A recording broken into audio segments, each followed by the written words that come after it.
Hello everyone. Today I'm going to make a chocolate cake that you've never tasted before in terms of deliciousness.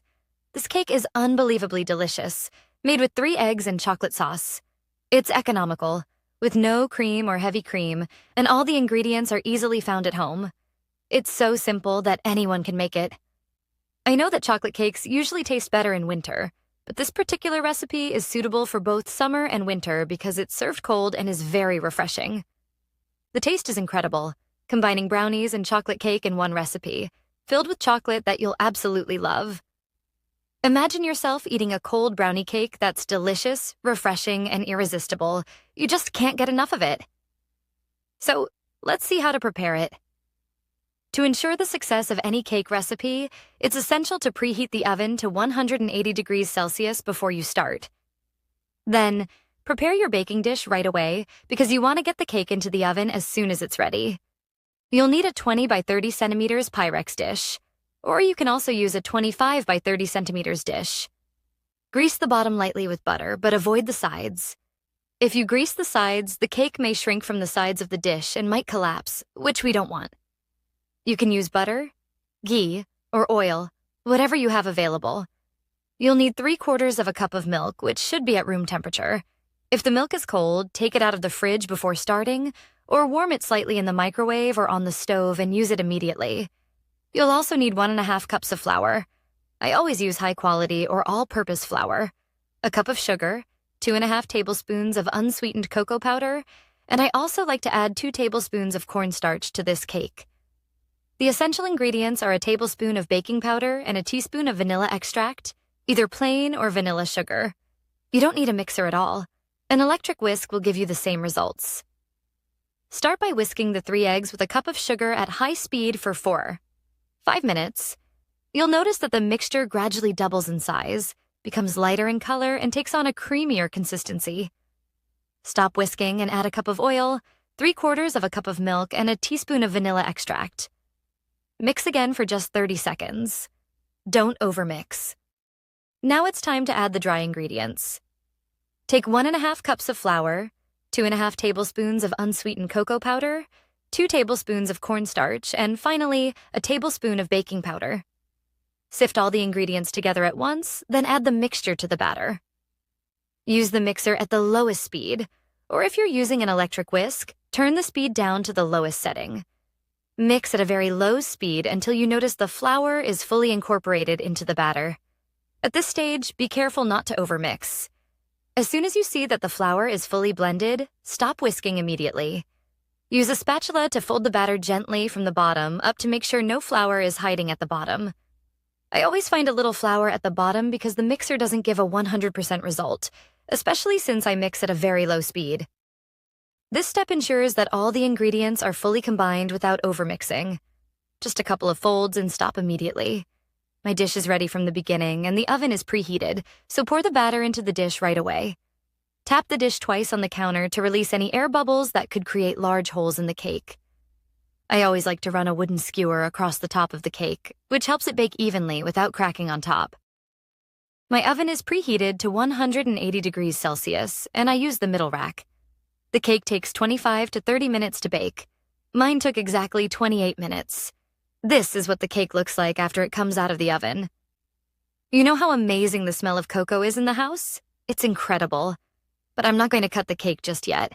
I'll let it cool on the side for 10 minutes. Meanwhile, I'll prepare a fantastic chocolate sauce. The sauce is quick and simple, and it will make the cake very moist. I take a small saucepan and mix 2 tablespoons of cocoa powder, 1/2 cup of sugar, 1/4 cup of oil, and 1.5 cups of milk. Stir them well together, then place the mixture on medium-low heat. Keep stirring until all the ingredients are completely dissolved and the mixture is smooth and uniform in color and consistency. As soon as the mixture starts to simmer, reduce the heat to the lowest setting and keep stirring for another minute until the mixture thickens slightly on top.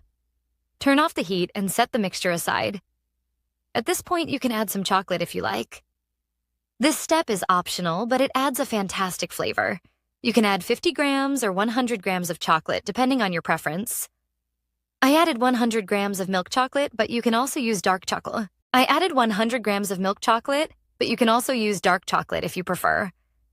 Stir well until all the chocolate pieces are melted into the mixture. Since the mixture is hot, the chocolate will melt quickly. After the cake has rested for 10 minutes, I start cutting it into small pieces, about 3-4 cm. This dish will give you 12 large pieces. The cake is still somewhat warm, and so is the sauce, which is the best time to pour the sauce over the cake.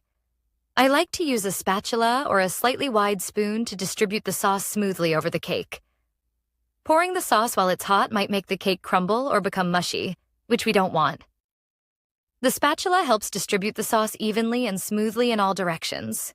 The cake is amazing, especially if you refrigerate it and serve it after 2 hours.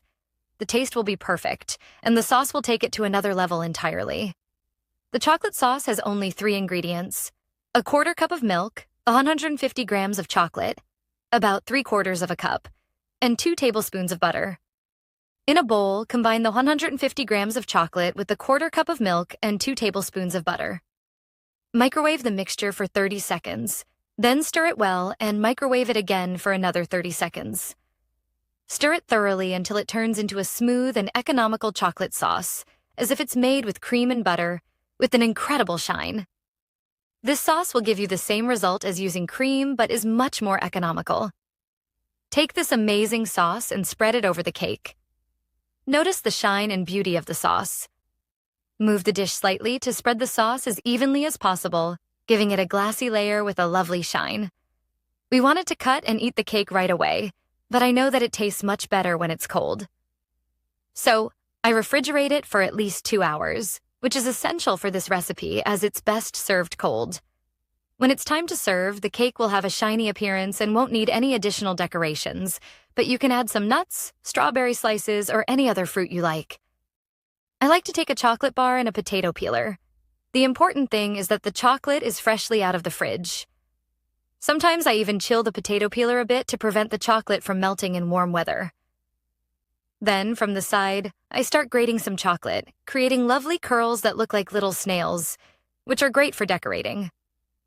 I made a mix of white chocolate and milk chocolate. Cut the cake, serve it, and enjoy. The taste is amazing. You'll keep taking spoonful after spoonful and won't get enough of it. It's refreshing when it's cold, and if you make a cup of coffee or tea to go with it, you'll truly enjoy this delicious treat.